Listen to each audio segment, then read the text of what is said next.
Hello, boys and girls. My name is Bernice Sherman, and I am the Alphabet Lady Storyteller. And today I'm going to bring you a gift of a story. Before we begin our time together, I would like you to find a good spot to sit, get comfortable, relax, and lend me your ears. The Bear's Tale. Once upon a time, in your father's time, there lived a bear.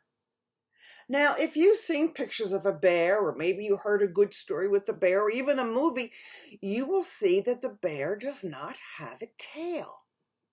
But boys and girls, that's not the way it was. You see, in this story, many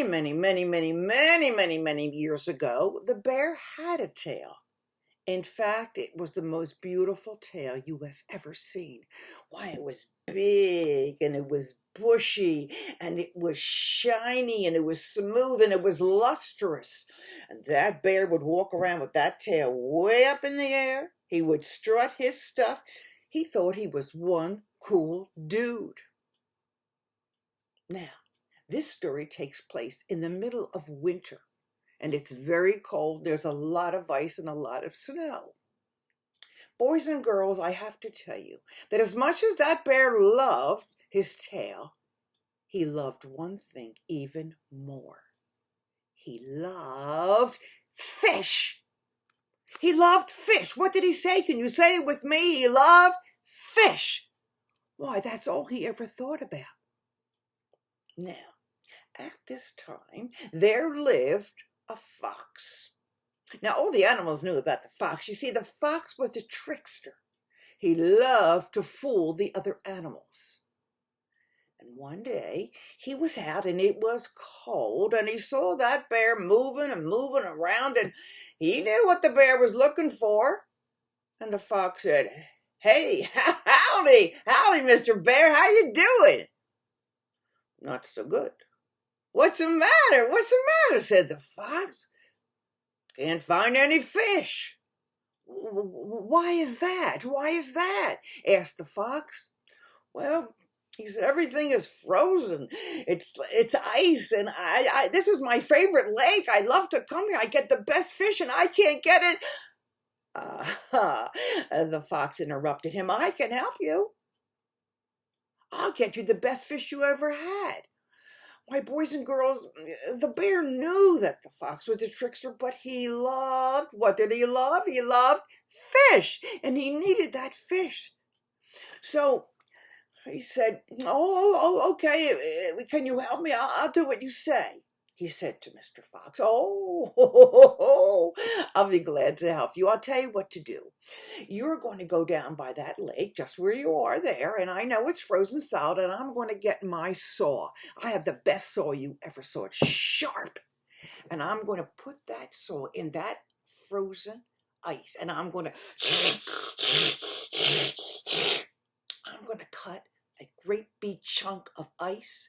I'm going to take that chunk out, and you're going to sit down on the edge of the lake, and you're going to drop your tail in." "What?" "You'll drop your tail in," said the fox, "and then the fish will come by and you'll get it."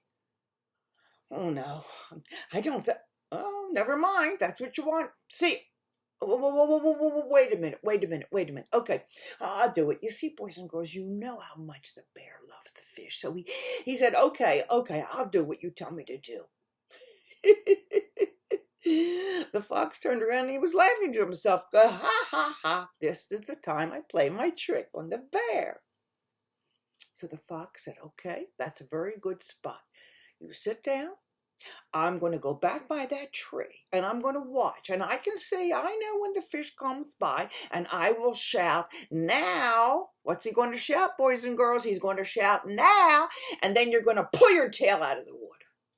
And that will be your fishing line. And you'll get the fish. All right, okay. So he sat down. He did exactly what he told him to do. And boys and girls, it was freezing. It was so cold. But he did it. And there he was. And he just sat on the edge of that hole.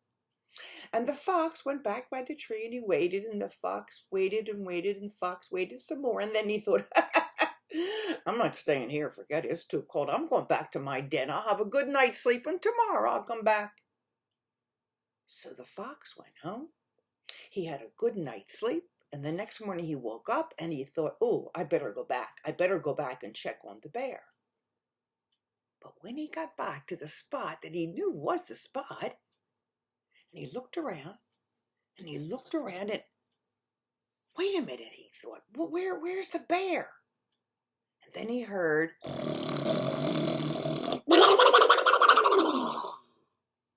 and he listened again. And that fox started to laugh and started to laugh, and he thought, ooh, that's the bear under there. That's the bear. So then you know what the fox had to shout. What did he shout, boys and girls? He shouted, now! And that bear jumped up and he started to run. But he realized as he started to run, he felt he had no tail. His tail was frozen solid in that lake. And you could hear that bear yell, I'm going to get you for this, Mr. Fox. I'm going to get you for this. But boys and girls, the fox couldn't run much faster than the bear. He never caught him.